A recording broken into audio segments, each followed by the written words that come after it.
Hello there, it's time for business. My name is Laban To regional matters, the Tanzanian government has slapped Acacia Mining with a $190 billion tax bill. Get this is about 19.75 trillion Kenya shillings. This tax demand is almost 200 years worth of Acacia's annual revenue. The gold miner has refuted the government's assessments, claiming that it has fully declared all its revenues. The depth and breadth of potential and promise could sometimes be symbolic of a deep, wide hole, as is the case for Acacia Mining. The gold miner has been hit with a major tax bill by the Tanzanian government, which is demanding $190 billion or 19.75 trillion Kenyan shillings. This, according to a statement by Acacia, is broken down into two elements. Unpaid taxes constitute $40 billion or 4.15 trillion Kenyan shillings, while interest and penalties owed amount to $150 billion, which is equivalent to 15.6 trillion Kenyan shillings. According to Acacia's statement, the state accuses the LSE-listed firm of underdeclared export revenues dating as far back as the year 2000. Acacia has rejected the assessments, saying it has fully declared all revenues and has already referred the disputes for international arbitration as it considers all its options. The amount Tanzania is demanding from Acacia can finance the country's $14.21 billion 2017-2018 budget over 13 times. This figure is also about 4 times the country's gross domestic product. The tax payments President John Pombe Magufuli's government is asking for from Acacia is close to the mining firm's annual revenue for 2 centuries. A tumble-down effect is the dive of the value at the London Stock Exchange, where the mining firm is listed. The share price on Tuesday closed at 169 British pounds compared to the previous trading session's closing price of 184.5 pounds. This is an 8.4% drop. This is the third consecutive session that the share value has dropped, having gone down cumulatively by as much as 17% on Tuesday to its lowest level since December 2013. In just 3 days, the company has lost 42% of its value. The troubles have been accumulating over time under the Magufuli presidency. In March, Tanzania banned exports of unprocessed gold and copper, then accused the miner of operating illegally in the country, adding that mine operators had been evading taxes. The government then recently passed laws to increase mining taxes so as to force companies to renegotiate their contracts and to allow the state to have up to 50% of the ownership in mining companies. Last week, President John Magufuli threatened to shut down all gold mines in Tanzania if the mining firms failed to resolve the tax disputes.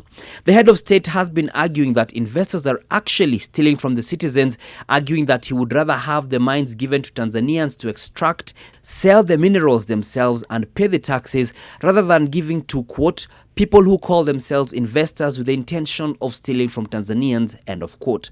With this tax bill delivered to Acacia, could the Tanzanian government just be kicking the farm out? Dan Mwangi, NTV Business.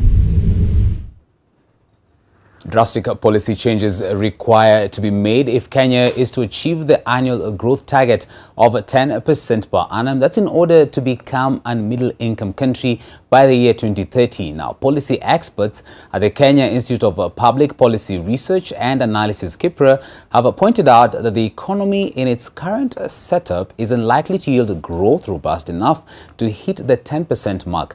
Alex Mwangi now reports. Is Kenya losing sight of the required economic growth trajectory to lead the country to upper middle income status by the year 2030?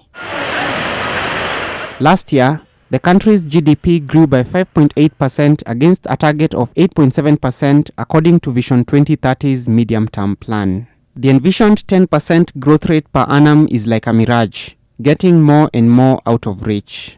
The GDP growth can only go up to 6.7 by the year 2020.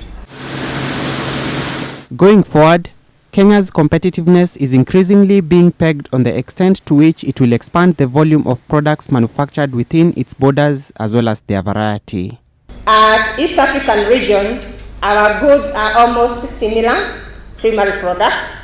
Diversifying to medium technology products is the only way that Kenya will remain ahead of the curve.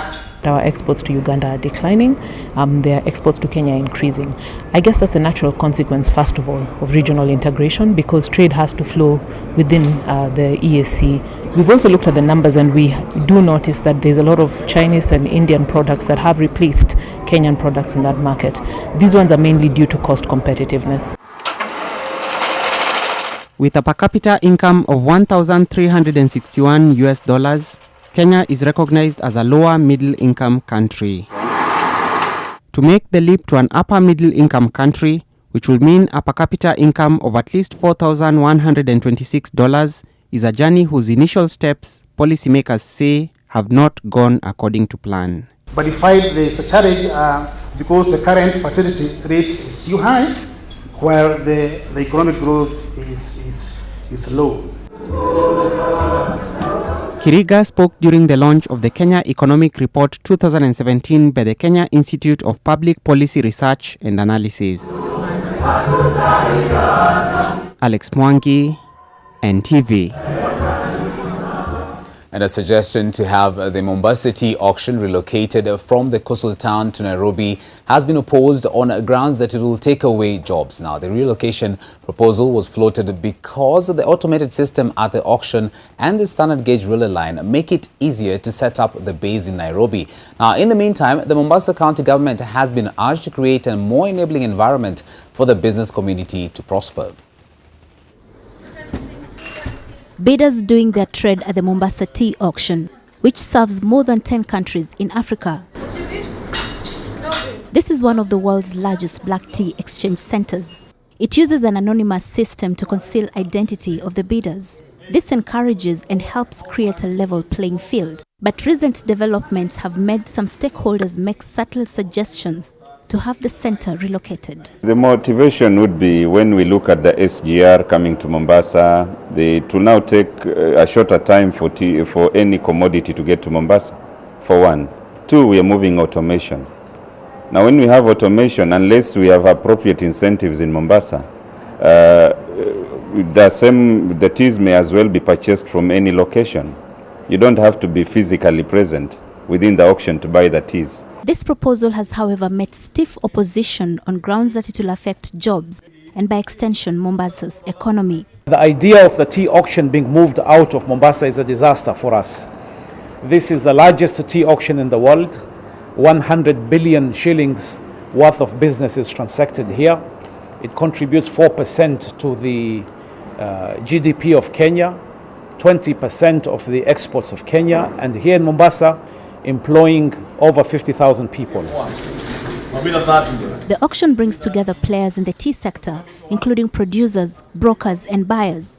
Close to 70% of tea grown in the country is sold through the center. It is estimated that 95% of tea produced in Kenya is exported and only 5% is consumed locally. Although tea is arguably the most popular beverage in the country, experts argue that the average consumption is far below that of countries that do not even produce tea, such as Turkey. Zainab.